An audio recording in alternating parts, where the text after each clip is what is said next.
Bismillahirrahmanirrahim. Ini adalah video penjelasan materi pertama dalam program pembuatan konten visual untuk sosial media, di mana kita sudah memasuki pekan kedua, dan pada pekan kedua ini materi disampaikan melalui LPKTK sebagai mitra eksternal dari BBPVP. Ini adalah materi yang sangat penting, yaitu untuk apa membuat konten digital di media sosial, karena sebelum kita melakukan pekerjaan-pekerjaan berat di depan, pekerjaan-pekerjaan yang menantang, yang menguras pikiran dan juga tenaga kita, maka itu semua akan mudah kita lalui kalau kita sudah mendapatkan jawaban mengapa, untuk apa, atau dalam literatur yang lain itu ambak, apa manfaatnya bagiku. Maka di video kali ini saya akan menjelaskan tentang untuk apa membuat konten digital di media sosial. Untuk berikutnya disambung dengan penjelasan tentang design thinking. Nah, sebagai persepsi, kita mulai di sini dari contoh media sosial sebagaimana yang kita lihat dalam tampilan. Di sebelah kiri atas di situ adalah media sosial TK Khalifah Al-Qolam, sedangkan di sebelah kanan bawah itu adalah media sosial YouTube, akun YouTube Rumah Hijrah Official. Dua lembaga ini adalah dua-duanya sama-sama di bawah Yayasan Al-Qalam. Masing-masing dari dua unit ini memiliki media sosial. Yang satu TK Khalifah di sini, media sosialnya yang ditampilkan di sini adalah Instagram, sedangkan yang di bawah sini itu adalah akun YouTube. Di mana Rumah Hijrah ini menyelenggarakan kajian secara berkala, dan hasil dari kajian tersebut yang dilaksanakan di Zoom itu direkam kemudian diunggah di Rumah Hijrah Official sebagai sebuah akun YouTube. Nah, ini adalah contoh-contoh ya sosial media yang menampilkan konten visual ya. Kalau Instagram konten visualnya berupa gambar ya, poster atau carousel, juga reels ya atau video berdimensi vertikal ya. Sedangkan di YouTube itu bisa video panjang maupun bisa berupa shorts yang berdimensi vertikal. Nah, tujuan dari pelatihan ini ya, pelatihan yang pertama ini dengan topik yang pertama ini adalah setelah mengikuti pelatihan dengan topik yang pertama ini, peserta mampu memahami dan tertarik untuk mengeksplorasi lebih jauh tentang potensi manfaat dan peluang penghasilan dari pembuatan konten visual di media sosial. Yang kedua, untuk manfaatnya mendapatkan inspirasi, motivasi, dan semangat untuk mulai menjalani pelatihan pembuatan konten visual untuk sosial media hingga tuntas, teruji, dan tersertifikasi. Jadi, motivasi itu seperti bahan bakar yang bisa mendorong kita untuk terus kuat dan mau melaksanakan tugas-tugas yang berat, latihan-latihan yang berat, dan apapun itu. Kita harus bisa terus membayangkan motivasi tersebut sepanjang kita melewati latihan-latihan ataupun hal-hal yang berat yang kita alami ke depan ya dalam pelatihan ini. Nah, kalau kita melihat roadmap pelatihan ini ya, ini adalah pelatihan pertama ya, yaitu tentang untuk apa membuat konten digital di media sosial. Berikutnya ya, materi-materi berikutnya itu akan berbicara tentang design thinking, membuat konten-konten visual melalui berbagai platform digital. Yang keempat adalah mengelola dan mengembangkan akun media sosial atau social media optimization, SMO ya istilahnya. Nah, untuk hari pertama ini rangkaian dari materinya adalah sebagai berikut ya. Dari mulai apa itu ruang digital, kemudian apa itu media sosial, apa manfaat mempublikasikan konten di sosial media, bagaimana untuk memulai, dan penutup. Kita akan mulai dari safety induction dulu ya. Jadi membangun budaya keselamatan dan tanggung jawab digital, mencegah risiko kecelakaan, kerusakan alat, dan pelanggaran data. Nah, sebelum kita mulai pelatihan, pastikan bahwa peralatan-peralatan digital yang teman-teman bawa itu aman ya. Kalau misalnya ada yang sambil dicolok ke kabel ya, sambil di-charge itu hati-hati kalau misalnya dia panas. Sehingga dalam beberapa kasus terjadi ledakan ya ketika memegang HP sambil men-charge-nya. Jadi pastikan kondisi aman dulu. Nah, yang pertama kita akan coba bahas apa itu ruang digital ya. Sebetulnya yang disebut ruang digital itu apa sih gitu. Nah, kita bisa lihat di sini definisi sederhananya, ruang digital atau digital space adalah ruang yang bisa diakses dan dilihat melalui komputer atau gawai-gawai lainnya ya. Jadi ketika kita melihat tablet, melihat smartphone, melihat laptop ya, dan kita lihat ada sesuatu di sana, tampilan di sana, screen ya di sana layar, maka kita melihat ruang digital tersebut ya.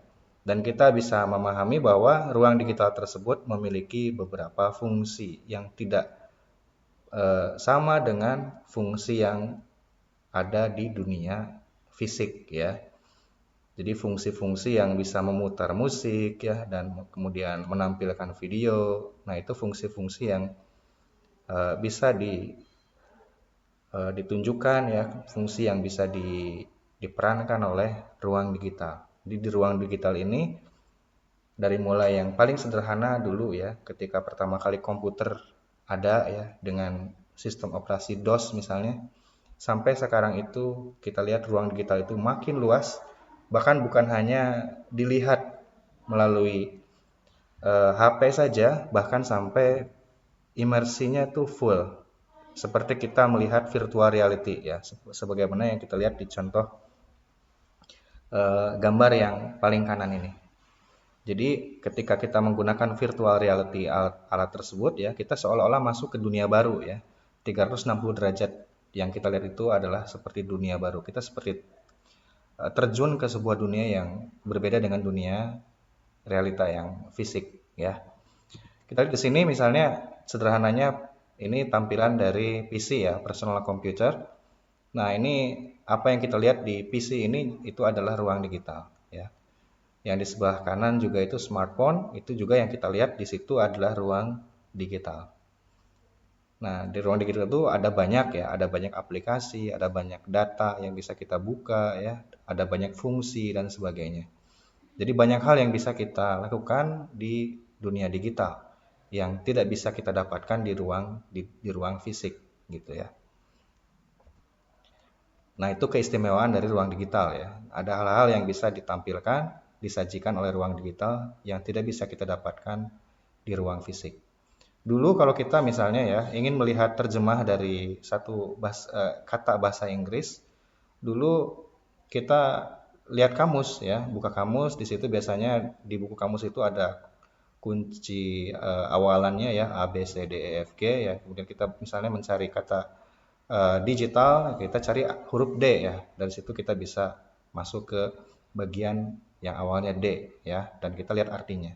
Nah, dengan dunia digital ini kita cukup masukkan aja, masuk ke aplikasi kamus digital, kemudian kita cari kata yang mau kita cari. Tentu saja prosesnya akan jauh lebih cepat dengan cara seperti itu. Bahkan sekarang itu kita bisa mengetahui arti dari bukan hanya satu kata, tapi juga suatu kalimat, bahkan satu paragraf, bahkan satu artikel bisa diterjemahkan secara langsung di dunia digital. Nah, itu luar biasanya dunia digital. Nah, ini contohnya misalnya salah satu pengembangan yang cukup canggih di masa sekarang itu adalah virtual reality ya. Jadi ada satu kampus namanya Cybermu ya. Kampus Universitas Siber Muhammadiyah. Itu ketika kita kuliah itu di situ seperti menggunakan apa namanya itu ya. Kacamata VR ya. Kita masuk ke sebuah dunia virtual yang di situ ada gedungnya ya, ada masjidnya gitu, bahkan ada majelisnya. Kita bisa lihat di gambar di sini ada ruang kuliahnya di sebelah kiri ya, kemudian di sebelah kanan itu ada di bawah itu ada kajian ya, kajian virtual reality. Jadi bisa jadi secara fisik orangnya berjauhan, tetapi di dalam dunia virtual itu mereka ada di tempat yang sama gitu. Dan bahkan sekarang itu pengembangannya sudah mencapai tahap artificial intelligence ya. Nah, itu adalah kemajuan digital yang kita bisa saksikan hingga sekarang ya. Nah, sekarang salah satu unsur yang mengisi dunia digital itu adalah media sosial ya. Apa itu media sosial?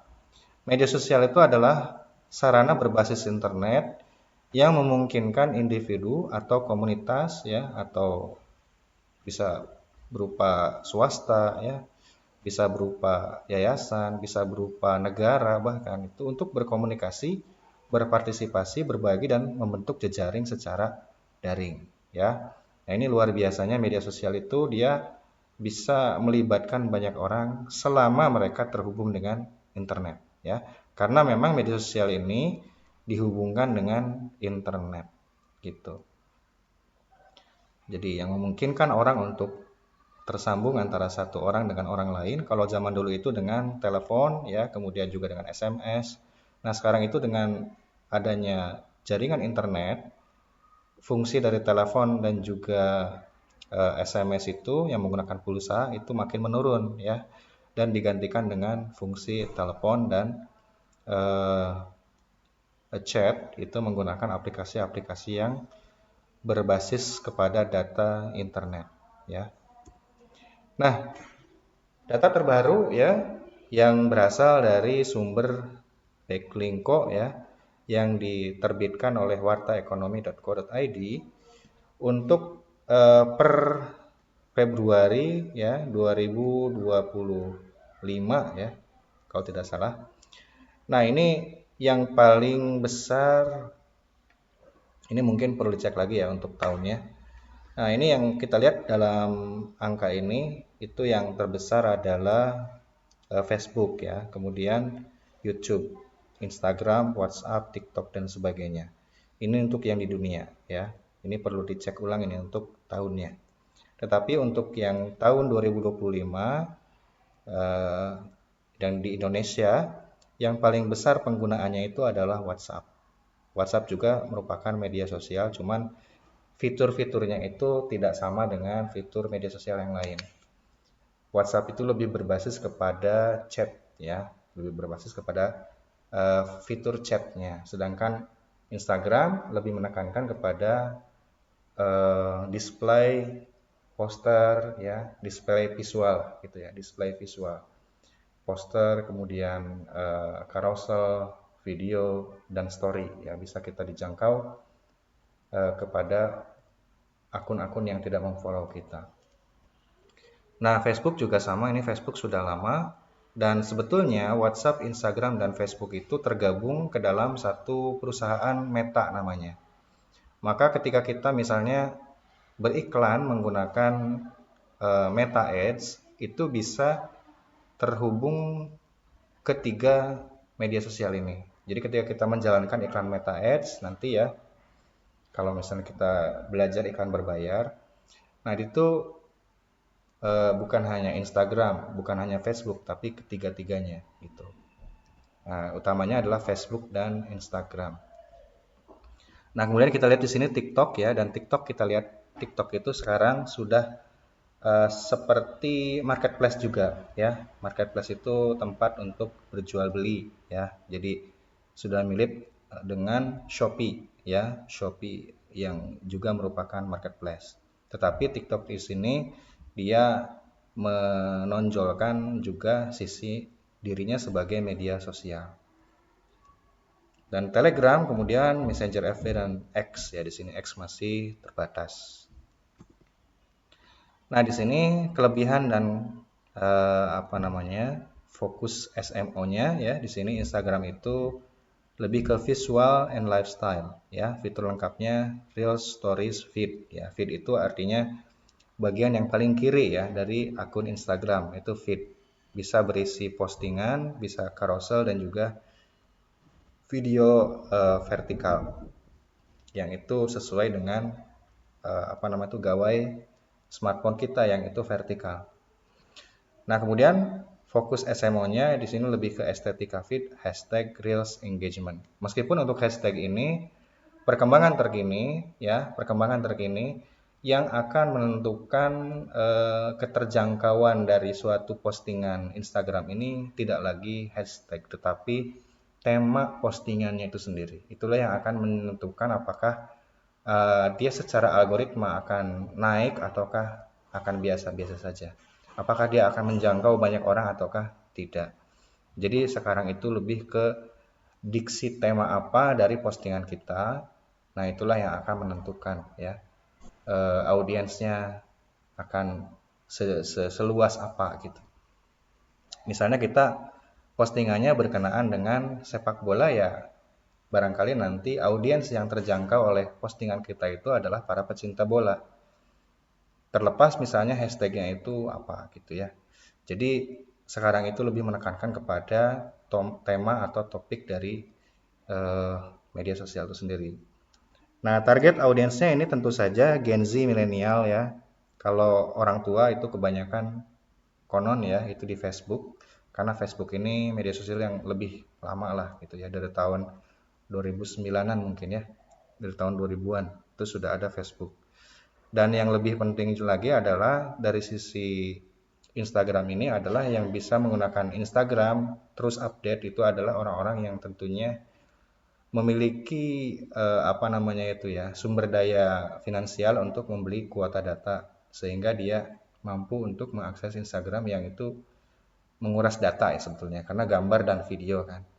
Nah, orang yang aktif di Instagram itu ya tentu saja orang yang punya anggaran bulanan untuk kuota datanya itu cukup relatif besar ya, atau orang-orang yang bekerja atau beraktivitas di tempat-tempat yang wifi-nya gratis.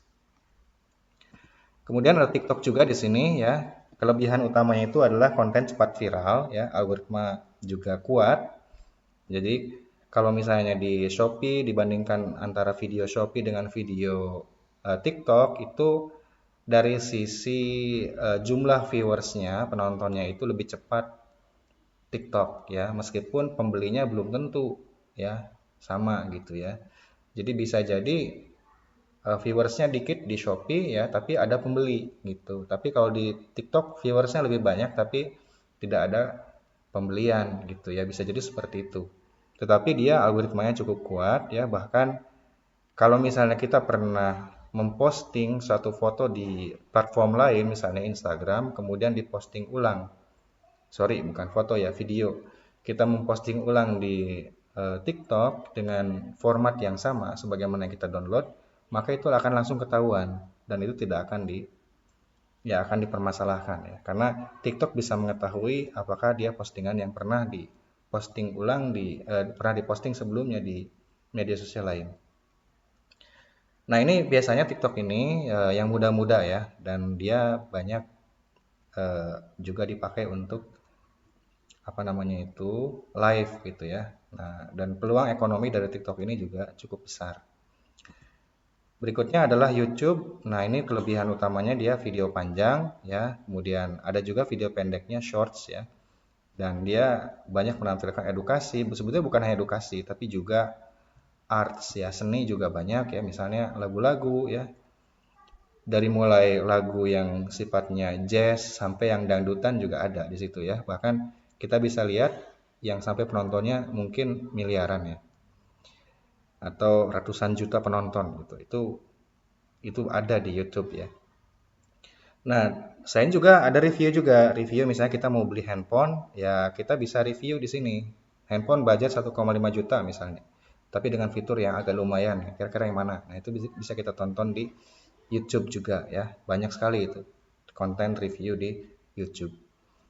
Kemudian fokus SMO-nya, social media optimization-nya itu di judul dan deskripsi SEO, thumbnail-nya juga harus diperbagus ya, harus menarik, harus bisa punya kemampuan untuk clickbait itu, supaya orang tuh mau mengklik ya. Jadi kadang-kadang judul itu heboh gitu ya, karena nanti ketika mereka mau mengklik, maka itu akan menjadi peluang pertama dia akan menonton konten kita secara menyeluruh ya. Nah, target audiensnya ini semua usia ya, dari mulai anak-anak juga ada ya, yang khusus anak-anak kontennya ada di sini. Dan bahkan ketika kita mengupload konten di YouTube, itu ditanya, kira-kira ini konten untuk semua umur ataukah untuk khusus anak-anak. Jadi memang itu ada nanti pembedaannya gitu. Nah, itu ya. Dan kita lihat misalnya di sini YouTuber yang salah satu YouTuber yang followernya atau subscribernya ya paling banyak itu adalah Deddy Corbuzier ya. Deddy Corbuzier itu dia bahkan berinvestasi ke akun-akun YouTube lainnya seperti Kasih Solusi ya, kemudian akunnya punya siapa namanya itu Ferry Irwandi ya. Jadi dia kalau kata Ustadz Felix ya, Deddy Corbuzier ini seperti juragannya ya, juragannya YouTuber Indonesia. Karena dia berinvestasi di banyak tempat. Nah, kemudian Facebook ya, ini kelebihannya adalah grup komunitas dan event, masih kuat di lokal. Jadi kalau misalnya nih, saya mencari kontrakan di Cirebon, itu saya nggak mencari ke mana-mana ya, biasanya saya cari ke Instagram, yang lebih efektif adalah cari di Facebook ya, di grup-grup Facebook kita masuk ya, di situ cari kontrakan budget sekian. Nah, itu biasanya cepat di situ ya. Eh, Pengalaman dulu pernah dapat ya di Jogja kalau tidak salah, itu dari Facebook kalau tidak salah ya. Itu dapat yang harganya pas. Jadi bagaimana Facebook ini juga bisa memiliki manfaat dalam mengantarkan kita kepada eh, produk jasa yang memang kita inginkan ya, yaitu grup komunitas gitu. Jadi yang menghidupkan Facebook siapa? Tentu saja di sini Mark Zuckerberg dan timnya itu hanya memfasilitasi, sedangkan yang memanfaatkannya itu adalah para akun-akunnya, para pembuat fanpage-nya dan sebagainya, para pembuat grupnya yang menghidupkan grup dan sebagainya. Nah, jadi kemudian fokus SEO-nya grup aktif ya. Bahkan sekarang itu ada FB Pro ya. FB Pro itu adalah salah satu layanan untuk melakukan monetisasi video. Jadi kalau misalnya video kita itu ditonton oleh banyak orang dan dipasang iklan oleh Facebook, maka kita bisa mendapatkan cuan dari situ ya, dari monetisasi itu. Ya tidak beda jauh dengan YouTube ya. YouTube juga kan ketika ada orang lihat iklan sebelum menonton video kita, maka di situ kita bisa mendapatkan uang dari monetisasi tersebut ya. Jadi monetisasi tersebut itu dari jumlah berapa detik iklan itu ditonton ketika orang mau menonton video kita. Nah, itu Facebook ya. Ada juga nih media sosial yang memang dia digandrungi oleh kalangan profesional, yaitu LinkedIn ya. LinkedIn ini eh, adalah salah satu cara ya, salah satu medsos yang itu penting sekali untuk membangun personal branding ya tentang diri kita untuk ditawarkan kepada pelamar kerja. Karena banyak juga untuk ditawarkan kepada perusahaan. Karena banyak juga nanti perusahaan-perusahaan yang mencari eh, talent-talent itu berasal dari LinkedIn. Jadi di LinkedIn itu isinya bukan hanya pencari kerja tapi juga pencari pekerja ya. Dan bahkan bisa kalau profil Anda bagus ya, Anda bisa menarasikan diri Anda dengan efektif ya, pengalaman Anda, skill Anda gitu ya. Nah, itu nanti pihak perusahaan bisa melihat ya, bisa melihat Anda kemudian mengirimkan chat menawarkan pekerjaan. Dan bahkan di situ juga ada daftar perusahaan yang membuka lowongan pekerjaan itu ada di situ ya. Jadi di LinkedIn ini ada salah satu fitur, bahkan ada jenis pekerjaannya juga ada. Misalnya kita mau cari pekerjaan remote ya, kita punya bakal bahasa Inggris, kita mau cari pekerjaan remote yang dari jarak jauh. Nah itu ada di situ ya pilihannya, klik aja. Nanti kita bisa masuk ke jenis pekerjaan remote itu. Nah ini media sosial yang cukup menarik ya untuk para orang yang ingin mengembangkan dirinya di karir ya. Tentu saja nanti profil kitanya juga harus dilengkapi dari mulai gambaran singkat tentang diri kita, kemudian juga pengalaman kerja kita, skill apa yang kita miliki, dan riwayat pendidikan. Nah, berikutnya setelah mengenal jenis-jenis medsos ya, sekarang kita coba nih membedah apa manfaat dari mempublikasikan konten di media sosial. Nah, kenapa? Karena manusia itu tergerak dengan motivasi awal-awalnya, ya. Kita mau melakukan sesuatu itu karena ada motivasi, ada alasan kenapa gitu. Kenapa kok kita mau gitu ya? Karena ada sesuatu yang kita inginkan yang menjadi motivasi tersebut, ya. Dan itu harus dibayangkan terus kalau kita ingin tahan ketika mencapai suatu tujuan. Ketika kita cuma mengerjakan sesuatu karena didorong-dorong, ya, tanpa ada motivasi, maka kualitas pekerjaan dan daya tahan kita juga, ya, dalam menjalankan pekerjaan itu tidak akan kuat, ya. Kenapa? Karena sebetulnya diri kita masing-masing itu masih menyimpan potensi kekuatan pikiran, kekuatan fisik yang besar yang tidak bisa dikeluarkan kecuali dengan motivasi dan juga kondisi terjepit ya. Biasanya kondisi terjepit itu bisa mempercepat motivasi muncul gitu ya. Makanya ada orang misalnya dikejar anjing tiba-tiba larinya jadi cepat gitu ya. Itu kalau kata Mas Jaya Setiabudi disebutnya the power of kepepet gitu. Nah, jadi kalau dalam buku Quantum Learning ya, ini buku lama sekali gitu ya, tapi ini cukup menarik. Itu salah satu yang ditawarkan oleh buku itu adalah ambak. Sebelum belajar itu ambak dulu, apa manfaatnya bagiku gitu. Karena ya belajar itu sesuatu yang tidak mudah ya, apalagi pelatihannya itu misalnya kita ingin mencapai satu keterampilan tertentu yang expert ya, ya tentu saja itu akan membutuhkan kepada daya tahan yang tinggi dan daya tahan yang tinggi itu akan susah dimunculkan kalau kita tidak membayangkan manfaatnya apa buat kita gitu. Nah, jadi manfaat itu penting sekali dibayangkan ketika kita ingin sukses dalam mengerjakan sesuatu. Kita mau pengen belajar bahasa Inggris, tapi nggak punya motivasi, nggak punya bayangan kita tuh mau jadi apa dengan bahasa Inggris itu kan percuma. Kita mau belajar konten visual, tapi kita nggak punya bayangan, kita buat apa sih ini gitu ya di masa depan. Buat apa kita capek-capek belajar ini gitu ya? Emang ada masa depannya gitu konten visual itu? Nah, kalau tanpa menjawab keresahan-keresahan itu, kita nggak akan bisa ya untuk tahan untuk belajar terus update gitu. Nah, kita mulai ya. Ini hanya beberapa saja tentunya, tidak semuanya. Yang pertama adalah tanmiyatul kafa'ah ya, mengembangkan potensi diri ya. Potensi kita itu harus terus dikembangkan gitu. Kenapa? Karena potensi inilah yang apa namanya itu akan memberikan diri kita itu rasa bahwa kita itu berkembang gitu. Kan jangan sampai hari ini sama dengan hari kemarin kan. Karena waktunya itu udah terbuang tapi tidak ada peningkatan kualitas.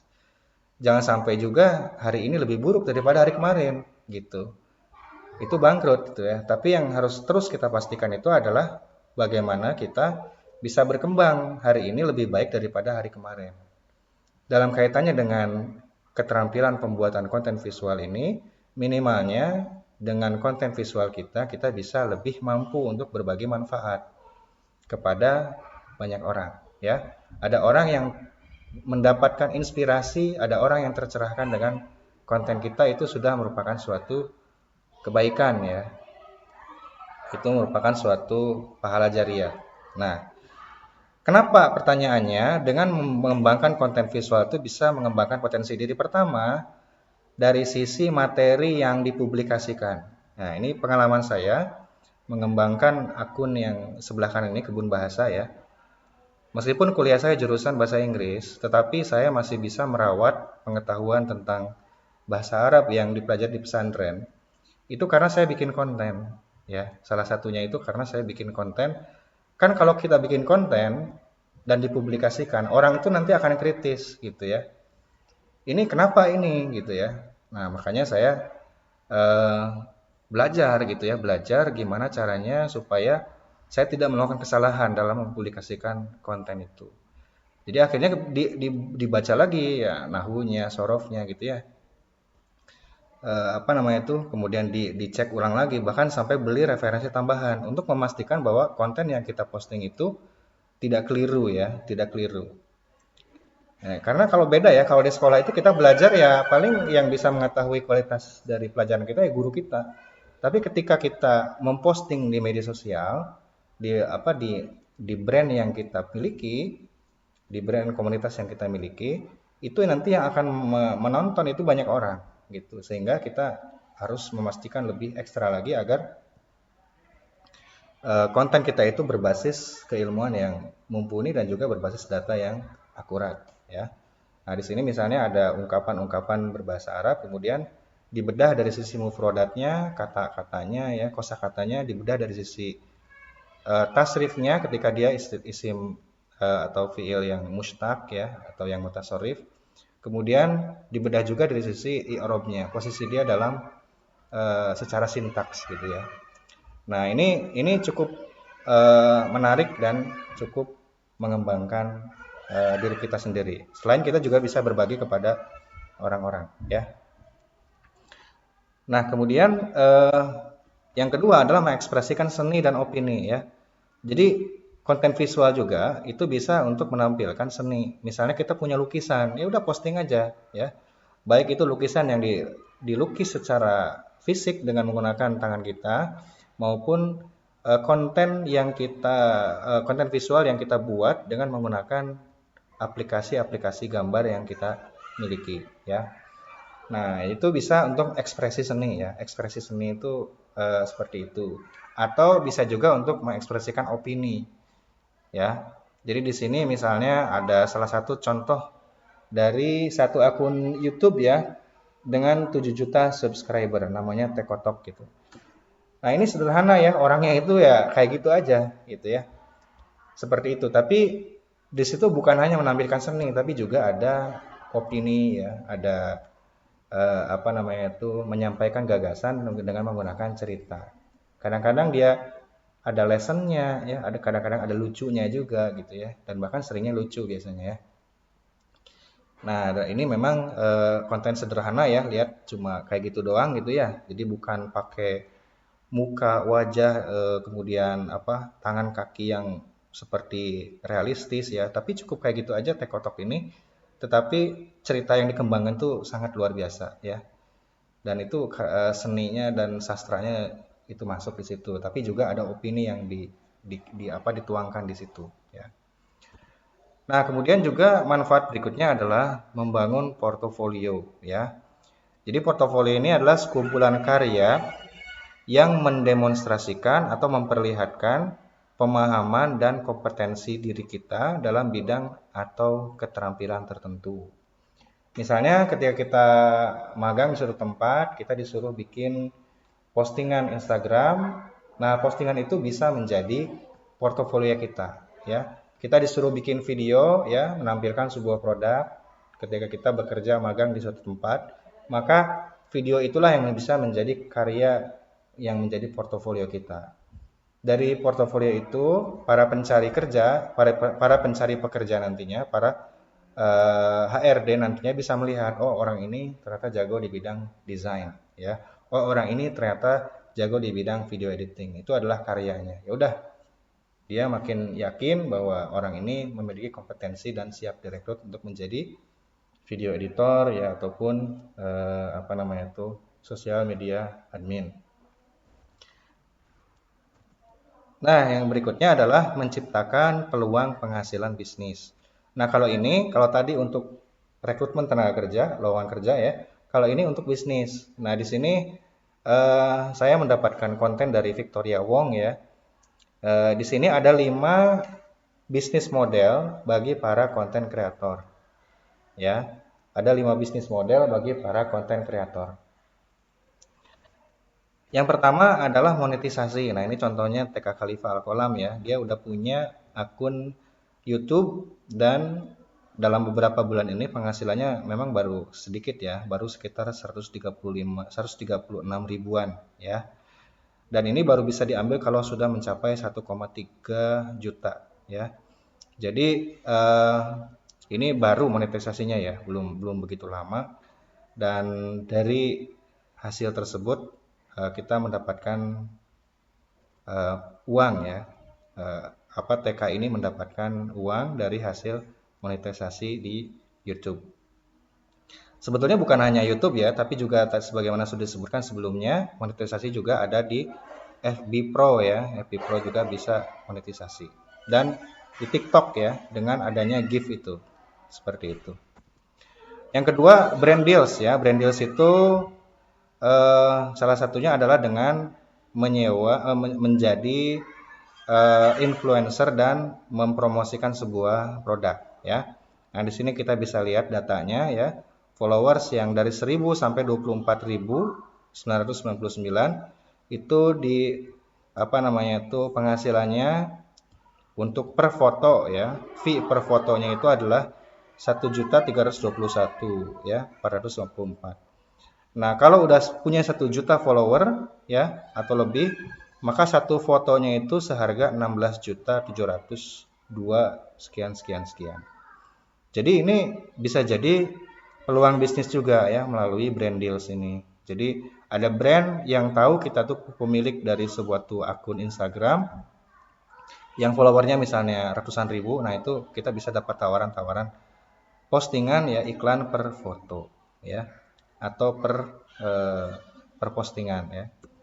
Yang ketiga adalah affiliate. Nah, ini contohnya ada affiliate yang tembus 200 juta dalam 2 minggu dari affiliate TikTok ya. 200 juta dalam 2 minggu dari affiliate TikTok gitu. Ini luar biasa ya, perputaran uang itu melalui digital itu ratusan juta. Ini buktinya dalam 2 minggu dia dengan karena mungkin viral ya, dia dapat 200 juta ya. Melalui affiliate TikTok. Jadi TikTok itu salah satu ininya adalah affiliate ya. Kemudian yang keempat, creatorpreneur. Nah, creatorpreneur ini di sini untuk yang keempatnya bisnis konten eksklusif tidak kita bahas di sini ya, karena saya tidak punya data berapa penghasilan dari konten eksklusif. Konten eksklusif itu adalah konten yang hanya bisa diakses oleh mereka yang bayar. Jadi misalnya di YouTube ya, itu ada konten untuk publik ya, ada konten eksklusif. Nah, untuk bisa masuk menonton konten eksklusif itu kita harus bayar. Nah, itu bedanya dengan konten biasa ya. Nah, itu yang keempat ya. Nah, yang kelima itu creatorpreneur ya. Creatorpreneur ini adalah dari konten yang kita buat itu dijual gitu ya, menjadi misalnya e-book ya, e-course ya. Nah, ini contoh studi kasus Dijah Gebrina ini tembus 20 juta dalam 1 bulan dari penjualan e-course merajut ya. Jadi e-course-nya bebas, tidak harus matematika, fisika, kimia, enggak ya. Bahkan cara untuk merajut, cara untuk menggambar dengan rapi ya, e-course seperti itu juga itu bisa ya dijual gitu ya. Dan dia untuk kasus Dijah Gebrina ini dia bisa tembus 20 juta dalam 1 bulan dari penjualan e-course. Bayangin aja misalnya e-course-nya seharga 200.000 ya selama sebulan. Kalau yang beli itu sekitar 200, maka itu 100 misalnya ya, 100 pembeli, maka itu bisa mencapai 20 juta. Jadi kalau misalnya ada satu e-course seharga 200.000, kemudian diiklankan dan dapat 100 pendaftar, maka itu bisa dapat 20 juta ya dari e-course tersebut. Jadi e-course-nya bisa berupa live ya, melalui Zoom atau Google Meet, bisa juga berupa rekaman ya. Jadi kita cuma jual akses rekamannya saja gitu. Jadi capainya sekali nanti bisa dimonetisasi berkali-kali ya. Nah, itu semua peluang bisnis dari konten ya. Di antara peluang bisnis dari konten itu adalah yang 5 ini. Baik, itu saja untuk pertemuan saat ini ya, untuk materi di pertemuan pertama ini. Jadi itu adalah materi yang pertamanya ya, tentang mengapa, untuk apa ya. Tadi kita sudah berikan gambaran ya, yaitu untuk mengembangkan diri ya, kemudian mengekspresikan seni, bisa juga untuk menjadi portofolio, untuk bisa jadi bukti kompetensi kita, bisa juga untuk menjadi peluang usaha ya, peluang untuk menghasilkan penghasilan melalui konten yang kita produksi ya. melalui media sosial. Itu saja untuk pertemuan sekarang. Pertemuan berikutnya kita akan lanjutkan dengan membahas tentang design thinking ya. Design thinking ini akan kita bahas di sesi video berikutnya.